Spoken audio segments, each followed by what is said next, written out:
Joining us today. We'd like to start with a quote from our speaker who says that ALS has blessed him with a new perspective. We are blessed to have Anthony here today to share that perspective with us. This room is comprised of medical students, social work students. We have occupational therapy students here as well, faculty and staff of USC, and we have friends and family. Anthony's sister, Vanessa, is here as well. So thank you, everyone, for helping ArtRx to achieve part of our mission, which is really to cultivate interdisciplinary communication and connection here at USC and beyond. And we hope you leave today, in turn, better clinicians that are inspired to bring a new perspective to your work, one that's rooted in empathy, communication, vulnerability, and compassion.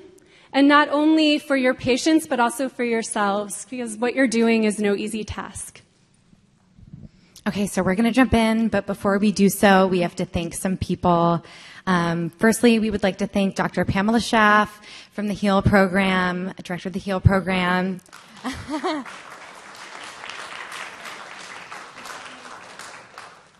Off. There we go. Okay, this event could not be possible without Dr. Schaff's support since ArtRx's conception last year. We want to thank Ted Meyer as well. Thank you so much. So they'll be leading the discussion with Anthony. Additionally, we want to thank Ron for doing all the tech and AV. We want to donating our voices, Cynthia for all her hard work, without which you would not all be here. We would like to thank our advisors, Professors Michal Salamit and Rosemary Alamo, who've been with us since ArtRx's founding last year. We would like... Okay, then we can save all the claps for the end now. So Sydney Siegel, founder of ArtRx, she stepped out of work today to make it here. This would not be possible without your support. Thank you so much. To all the ArtRx members, thank you for getting here early, setting up, all your support. We all have busy schedules. Thanks for making this work. And that's about it. Sorry if we're forgetting anybody. So many people helped to make this possible. And most of all, we want to thank Anthony for sharing his story, his art, and his heart with us today.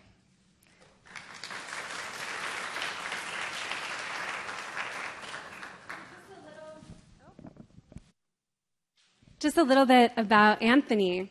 He's inspired the world with his photography, which is both illuminating and poignant. He's given a hopeful voice to ALS, in which he has raised over $4 million for research. He's also been a regular guest on the Ellen DeGeneres Show and a resident artist at Stanford Medicine X.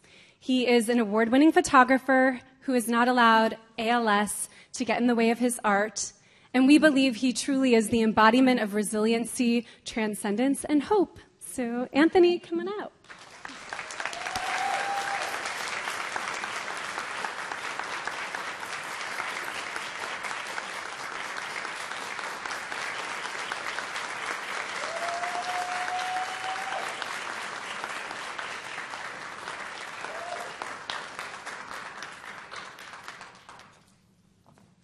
That was an introduction.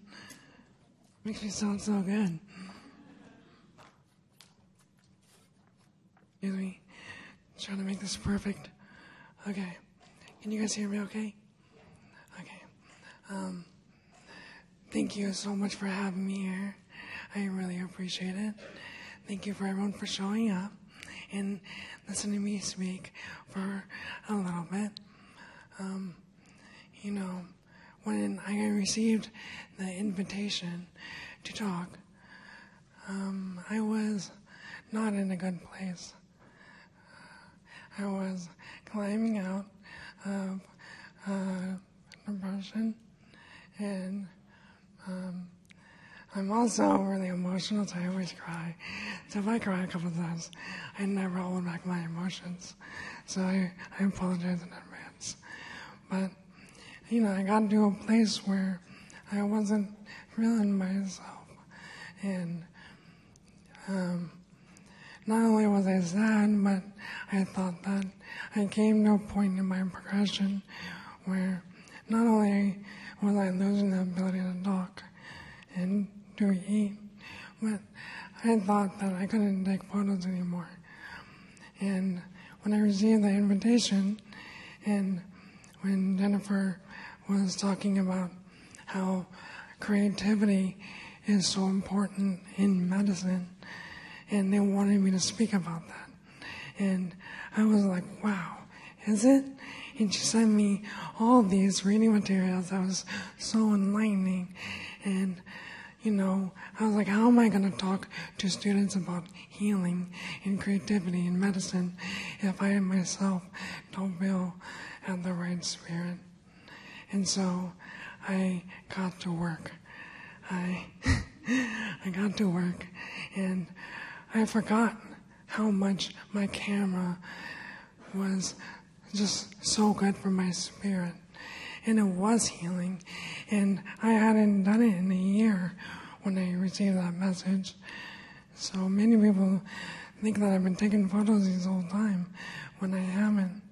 And so I found a way to use my camera again with a robotic head and gears to change my aperture.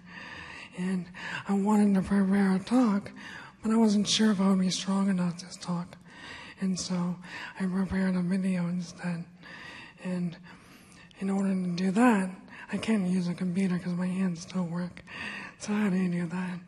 Well, I used a combination of an eye tracking computer and a foot mouse. And that being said, when you think you can't do something, really just think about it. I know you can. You just have to really bear through the pain. It might be different, but anyways, I'm rambling now. Before you watch the video, I'd like to say a few things. The first part of the video, the footage and music was not recorded by me, but by a group of friends, Phil, Abner, and Abney. So thank you for doing that for me. There were videos of the past. So the first video will be a kind of like a short snippet of how I got here. And the second part of the video is what I prepared to talk for you here today. So I hope that it's enlightening for you as it has been for me. Thank you.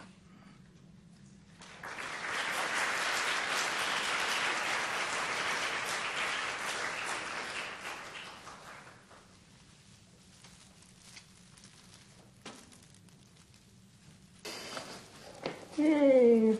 All right. Ready? Yeah, let's rock and roll. My mother had it, and ironically, I took care of my mother when she had it. And now I have it, and my son's taking care of me. And now he has it, so it's kind of a full circle type of thing. What I always remember is I have a disease that has no treatment.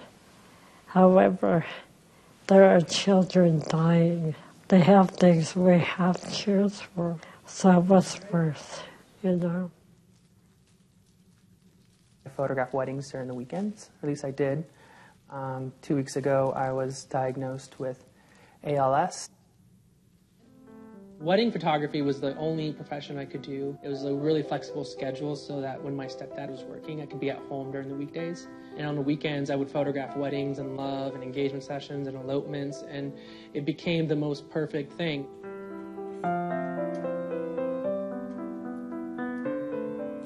I was photographing 45, 50 weddings a year.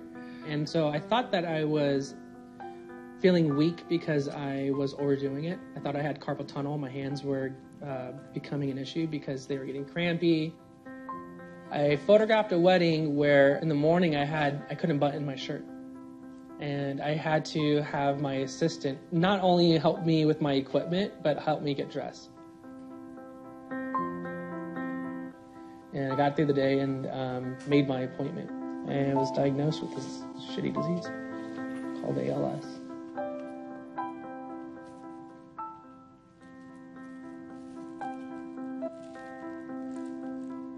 ALS is a neurological disease. Your brain sends a signal to your muscles to move, and that signal dies away, and your muscles atrophy, all of your muscles in your entire body.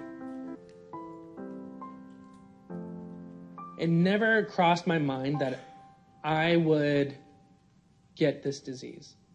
I felt like our family has gone through so much that it would be so unfair and impossible for me to also get this disease 3 generations in a row. And I was only 26 years old, and I was so young, and most people don't get this disease until they're a lot later in their life. I thought, this isn't fair. That would make me cry just even thinking about it. It's not fair, dude. It's fucking not fair. Oh, shit. I hate to admit it sometimes, but it's not, dude.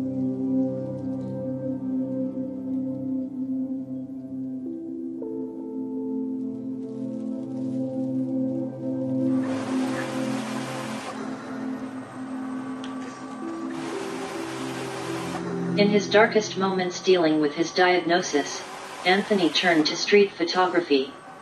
His camera focused his attention outward to the beauty of life in its most fragile and overlooked places rather than dwelling inwardly on himself. He discovered that although his physical body was undergoing a radical change, the true essence of his existence remained unchanged, and that he could still do what he loved most if he worked hard to find a way.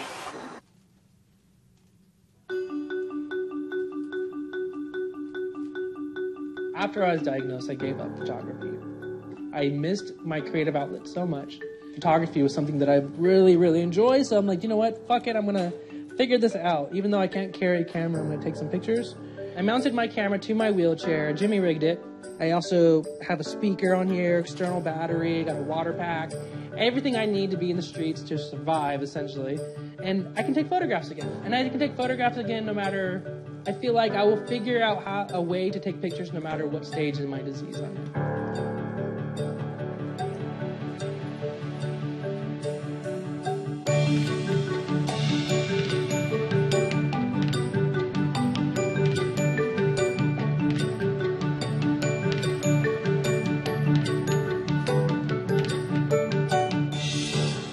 Photography inventions to compensate for his disability are legendary in our family. Some looked ridiculously outrageous, most failed. It broke. So I'm gonna have to create. But some eventually worked and stuck. You have to get creative when you have all these limitations set upon you, whether it's physically and also technically too. And so that's brought up some interesting perspectives. If you see my pictures, it's like from a perspective as if you're in a chair. And so you kind of like almost start to understand what it's like to be in a chair too.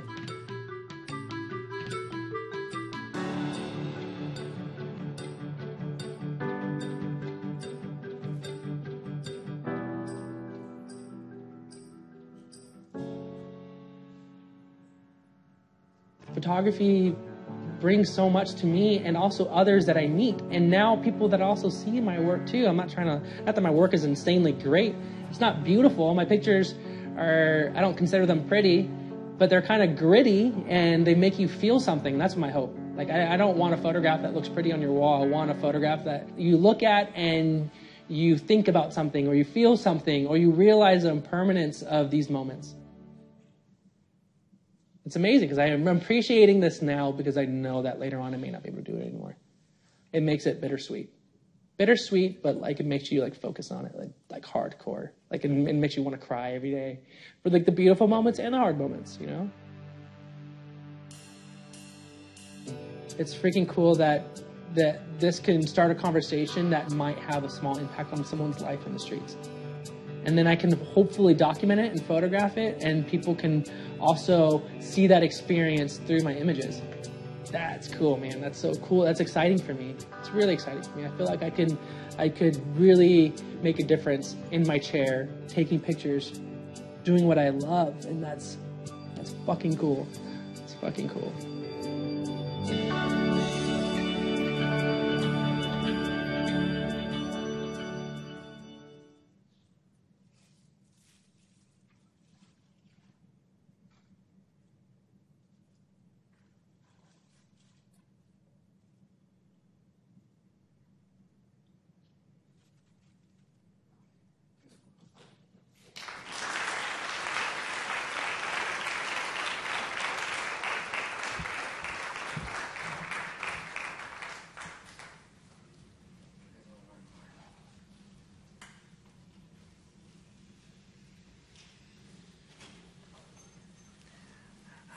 There's one more part, and so if you continue the video, and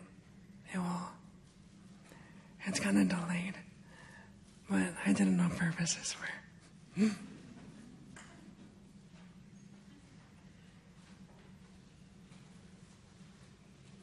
Travel all the way to Joshua Tree or the Grand Canyon to get this level of presence and beauty.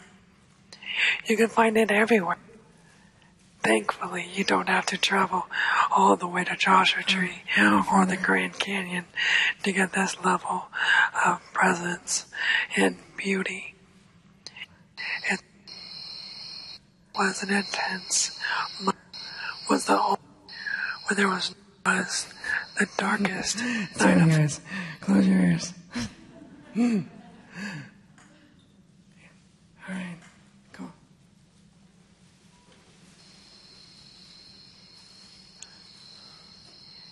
It was the darkest night of the year. We turned off our screens and drove far from the city where there was no service, no noise, no moon. We finally arrived, and I got out of the car and looked up. And, whoa, was the only sound I could mutter. With hair standing up on my skin, I was speechless.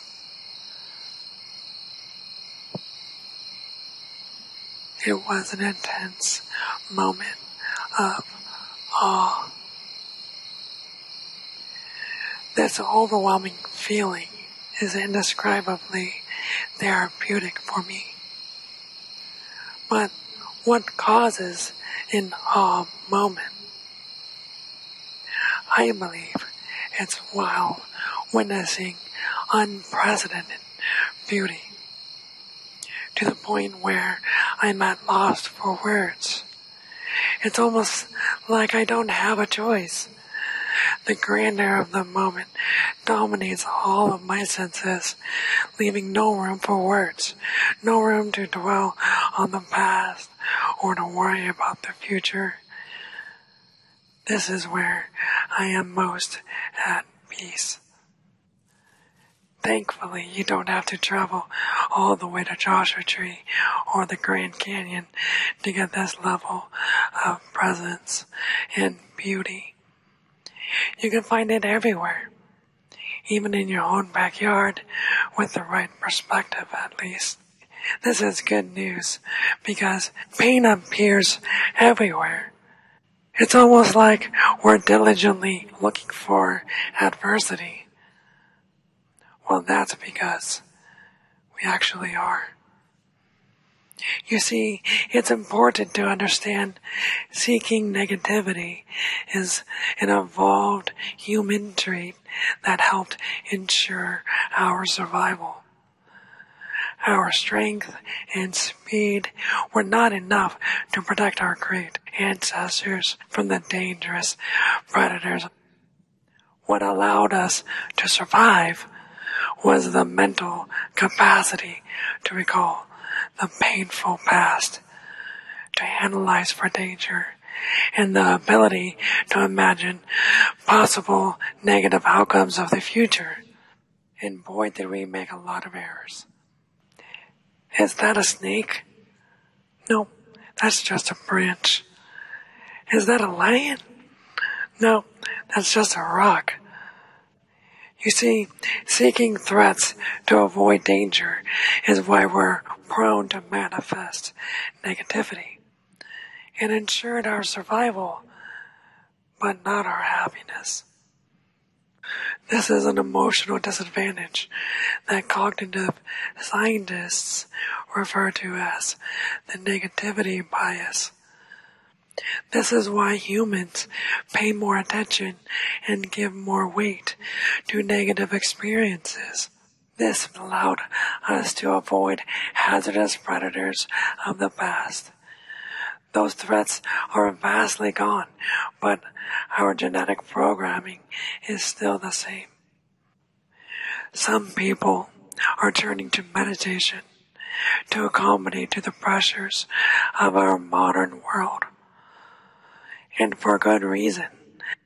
For me, the pursuit of street photography has been a healing exercise of mindfulness. The creative process has enlightened my eyes to the true, kind nature of my neighbors and to the beauty that surrounds me always, carrying me through some of the darkest moments of my life. Nothing would make me happier than to share my process with you in the hopes of bringing new joy and meaning to even just one person's life. That would be worth it. So, with that in mind, I want to leave you with a take-home photography assignment.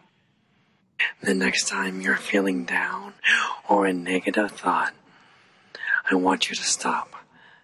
Take a few breaths. Take out your camera and try out my personal healing process. Imagine turning up a secret setting called the positivity bias and turn that bad boy all the way up to full blast. In this moment, you're no longer programmed to seek out danger. You are safe. Now, like a treasure hunt, allow your camera to lead you to the beauty in the mistakenly ordinary. Seek out love in what you mistakenly feared. It's not going to be easy, I assure you that. You're up against 2 million years of evolutionary programming, but I promise it will be worth it. With lots of practice, you'll find awe-inspiring moments worth capturing, worth savoring, these special moments that you have been missing all along. Ultimately, I really hope you'll learn to leave your camera at home, because you're not looking for an image. You're looking for a process of transformation, a process of healing. Thank you so much for listening.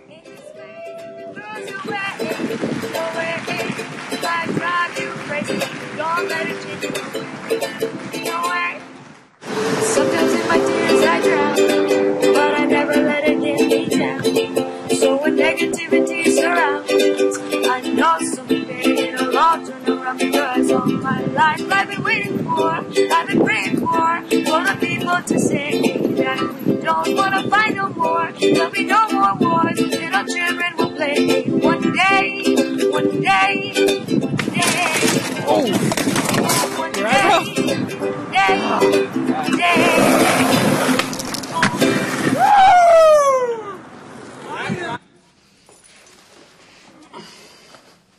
Yay. All right. Ready? Yeah, let's walk away. My mother had it, and ironically, I took care of my mother when she had it.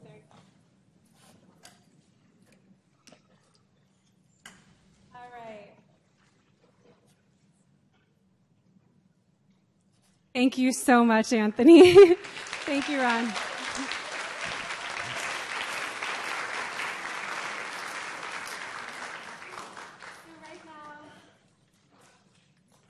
There we go.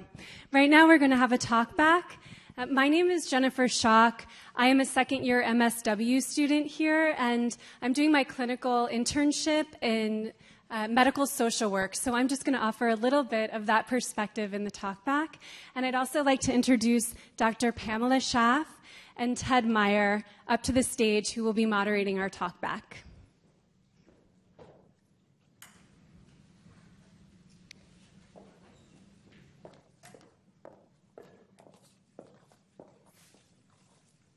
Thank you, Anthony. Oh, of course. It's so great to meet you. You as well. I like your glasses. I like everybody's glasses. Man. We're all about the eyewear. Ted copies me. He always gets glasses like mine. I've been looking for some new ones. Today. Cool. So I just wanted to introduce a little bit about the HEAL program and introduce Ted Meyer, who's going to lead our discussion and question and answer with Anthony. So I'm director of the HEAL program at USC at the Keck School of Medicine. HEAL stands for Humanities, Ethics, Art, and Law. And since 1985, our school has recognized the importance of incorporating the arts and humanities into medical education, because we know that future doctors can't just learn what they need to learn about taking care of the complicated lives we lead and all that happens with our health and our bodies with just what they learn in a textbook of medicine. So we ask our students to read, to write, to watch film, to look at art. And we do that both in the core curriculum, the 4 years of medical school, as well as in our co-curriculum, which now includes such things as a musician in residence and an artist in residence and a lecture series and things like that. So today, Ted is with us. Ted Meyer is our artist in residence, and he's been with us for almost 3 years.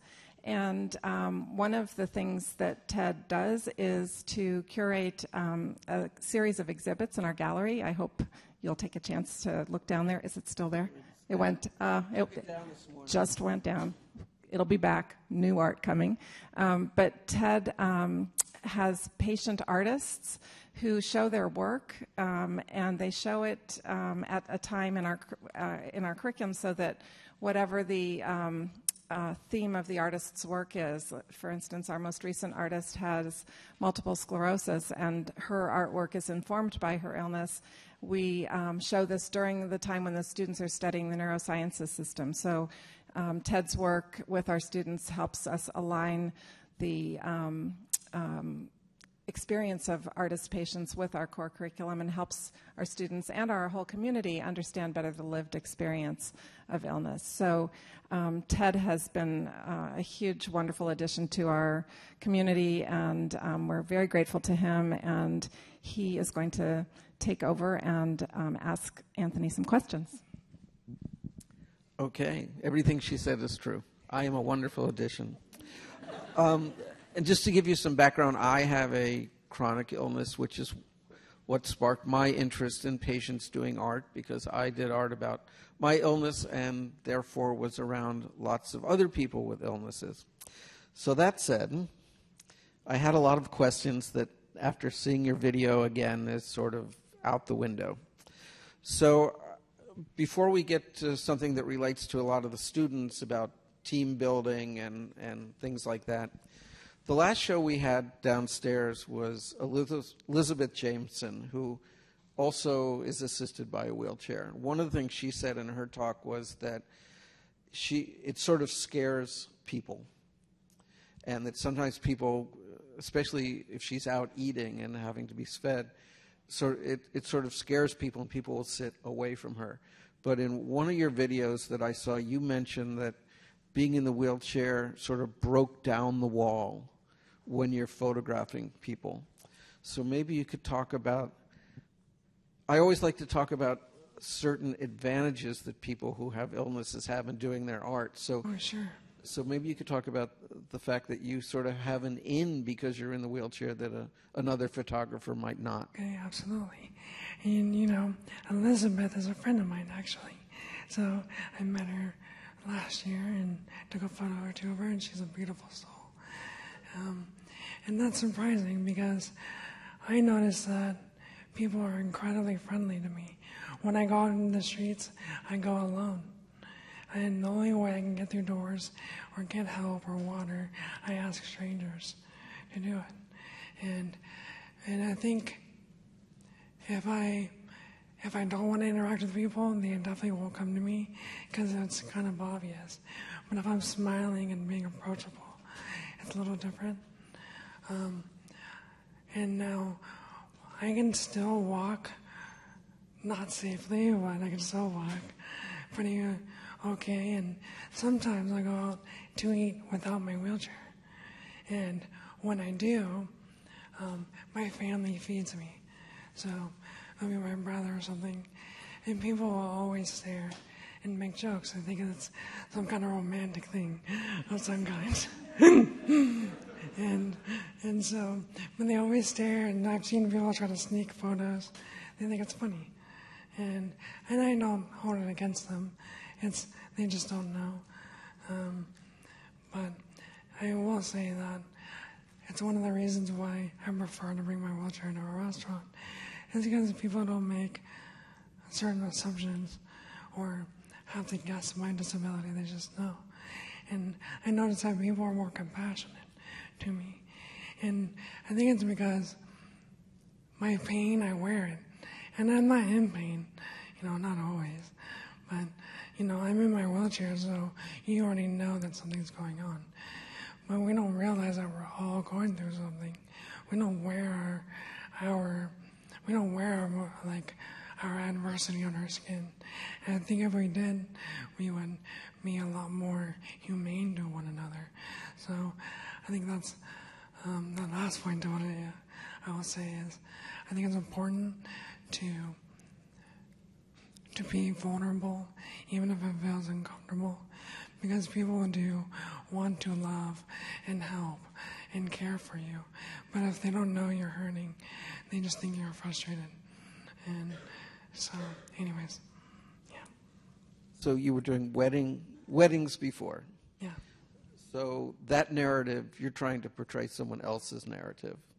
But now when you go out, you're telling your story, and all the photos you showed, they had an amazing narrative to them. So is there a freedom in being able to choose what you want to tell as opposed to somebody's favorite day of their life? I love this question. Well, a few things. One, when I would have a meeting with the couple, I would say, this is the most important day of your life. It's going to be an important day, but every day is important. And I did a lot of Craigslist weddings first when I started off. I photographed a wedding in a trailer park. But I treated it as if I was photographing it at the Greystone Mansion here in Beverly. I would always put 1,000,000% effort in everything I did. And so I got people that hired me because they're like, if this guy can make this wedding look nice, he'll make my wedding look nice. And it kept on going up and up and up. And then I got really busy, over busy, and I overworked. But, and the second point, I don't even know if that's a point, but when my favorite kind of photography is photojournalism, capturing a moment. But when I'm photographing a wedding, I'm being commissioned to capture their day.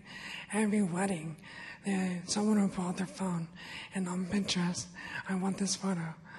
And there's like this happy moment, and I'm like, you want to fake a moment? Let's do it. But, it doesn't feel genuine. And so I always seek for that in my wedding work, is photojournalism. That's what I like to say. But when I was in the streets, I would find those same kind of moments in the weddings. That I would find them in the streets, but even more so, because I had time to talk to the people. So I'm not sure if that answered your question or not. No, that sort of gets to it. Okay. Wait, what was the main part of the question again? No, that was okay. good. So for all the students here, and we talked about this with Elizabeth too a little bit, how do you, as your symptoms progress, how do you choose how to put a team together, and how do you, not just physically but mentally, to keep yourself going and all the day-to-day things, but to keep your mood? You have an amazing smile, and I presume that maybe there was, you have to deal with the mental as well as the physical. No. Yeah. Well, the first thing I'm going to say is I don't think it's a good idea to rely on anyone for your happiness, because if you did, when they leave, what's going to happen to it? Your happiness is going to leave with them. And so it's important that you find your inner happiness, but you're going to have to spend a lot of time alone. If you feel lonely, it's a good time to do self-love and be loving to yourself and get to know yourself more. And then on top of that, seeking out a good team is important. I think it's important to know how to ask for help. I'm in the process of looking for a new caregiver, and I was going to ask Jennifer to, maybe she can put some input into this conversation. Hello? Okay, great. Like I said, as a medical social worker, what I've learned this year is that we have quite a few different roles. And one of the things that comes up when Anthony is speaking is as disease progresses, we change and we have new needs. So one thing that we help with is interdisciplinary communication.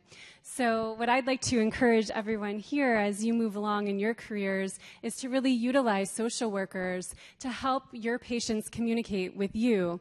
So if Anthony and I were working together, we would find new ways to communicate his needs, and we would work together and co-create that.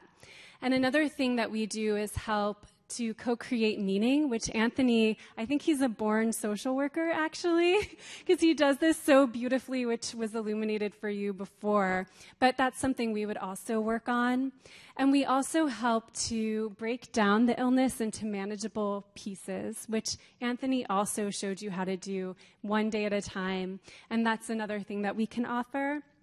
And then also, the medical world is a huge system. So Anthony was talking about having a caregiver or looking for a caregiver. Social workers can help provide resources and help you navigate this huge system that not only deals with clinicians, but also with insurance companies, for example. So those are some of the ways that we could help, and especially with complex and serious illness as things are constantly changing and progressing.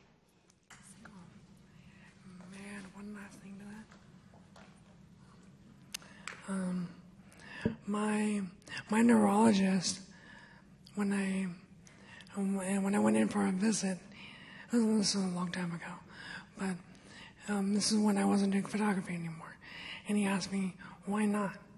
I'm like, because my hands don't work. And he's like, and he's like, well, can you solve it with a different kind of solution? And I was like, maybe I can. And so finding meaning is so important, like you said, Jennifer, I think.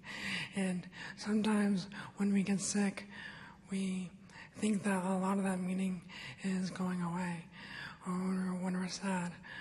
And it's not possible, but I think it's important to find it and know that you can create it, even if you don't have it. Well said. Thank you so much.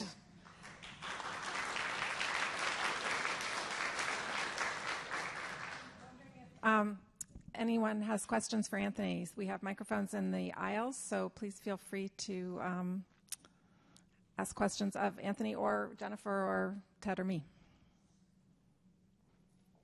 Well, I have one more for him while waiting. So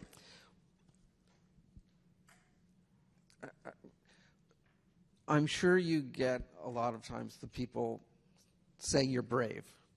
Most people with chronic illness get the, oh, you're brave, you're dealing with this.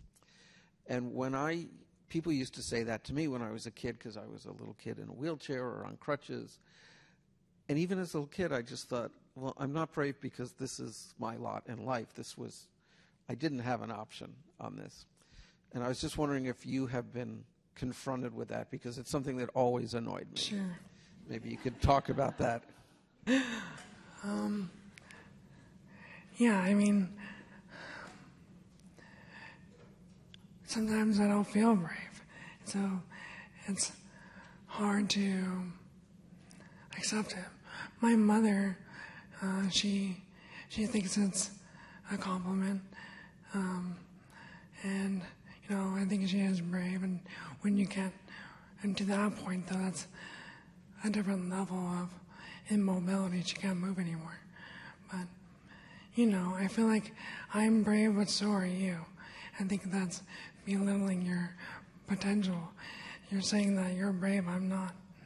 And there's a photo of me holding hands with 2 homeless people in the streets. I don't photograph homeless people because I don't put them on a pedestal they don't want to be on. But I was able to photograph their hands while they prayed for me. I'm not religious, but I see the good intention in it. And she said, God, thank you for, you know, showing, allowing me to meet Anthony. He is weak, but he's stronger than me. And I'm like, oh my God, it made me want to cry. But I was like, you are strong, you are strong, you are. And so are all of you. So, at any rate, yeah, it can be a little frustrating when they don't realize that they are just as brave. But, yeah. Anybody have questions?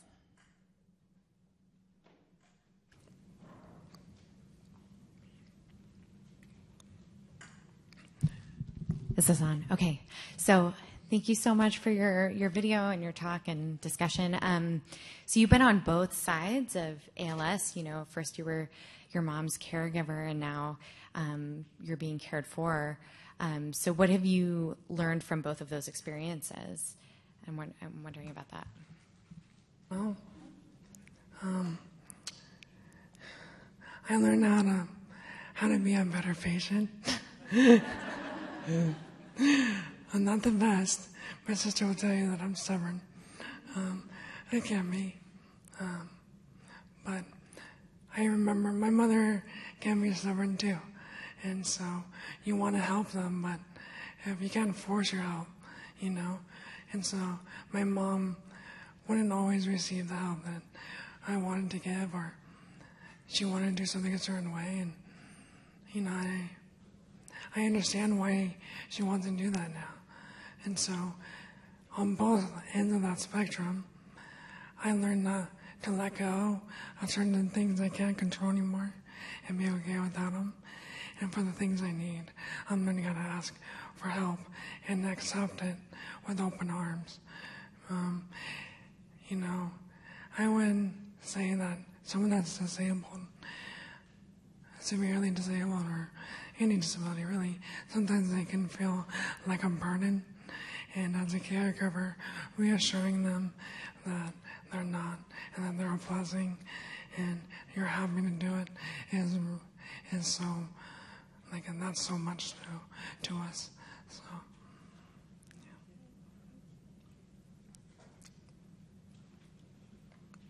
Hi, thank you so much for such a moving discussion. I'm just curious if you feel like your photography has, how it's complemented your treatment process, if you've shared your photographs with your doctors, with your medical team, and if you feel like that's helped them see you as a more whole, creative, soulful person, as opposed to just a patient with a list of symptoms and a disease, and what that's been like for you. Yeah.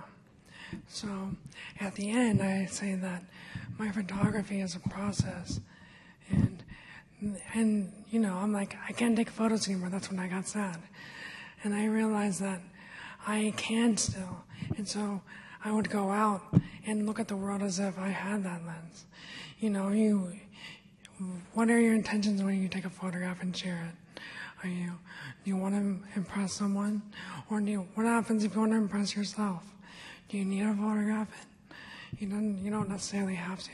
So I'll use my wheelchair to find the best perspective of whatever I'm seeing. And I realized that it wasn't the photos, it was the fact that I was going outside with my wheelchair, that I was getting fresh air, that I was enjoying the day, getting sun, and receiving kindness. And it wasn't the photos at all. It was the perspective it was giving me. And that was the biggest lesson. And the second part is evolving with your circumstances is so important. So I'm evolving my adapters with my camera as my limitations increase. But it's taught me that I can also do that with my health. And so I look at my procedures like I look at my tripod head. Next week I was supposed to be getting a feeding tube last week, but I pushed it to next week. But I'm looking at it as an adapter. Biohacking is what I'm looking at it as. But I have to evolve, just like I did with my camera. And when I can't breathe anymore, I'll use a drake. When I can't click the shutter, I'll put it in my shoe. And so it's important to evolve with your circumstances. You have to grieve when you get the pain. I'm not saying, oh, be happy about it. No, it's going to hurt. But allow it to hurt a lot so you can experience the beauty a lot. Anyways, yeah. Yeah.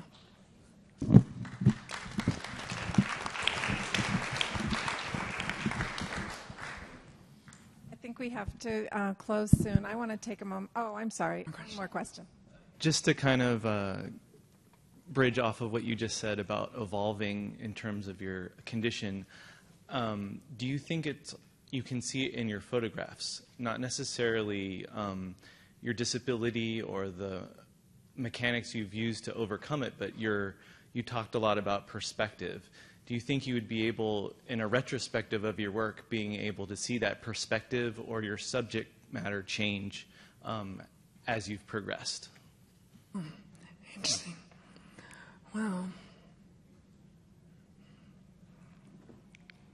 I would say that the more that I do street photography, the more confident I get.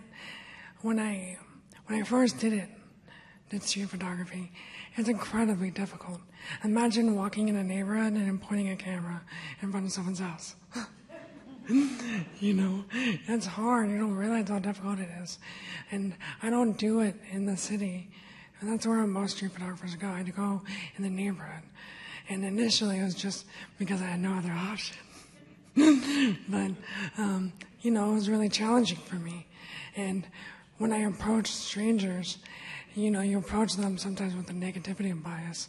You're thinking that they're going to hate you, or they're going to say something you're not going to like, or, you know what I mean?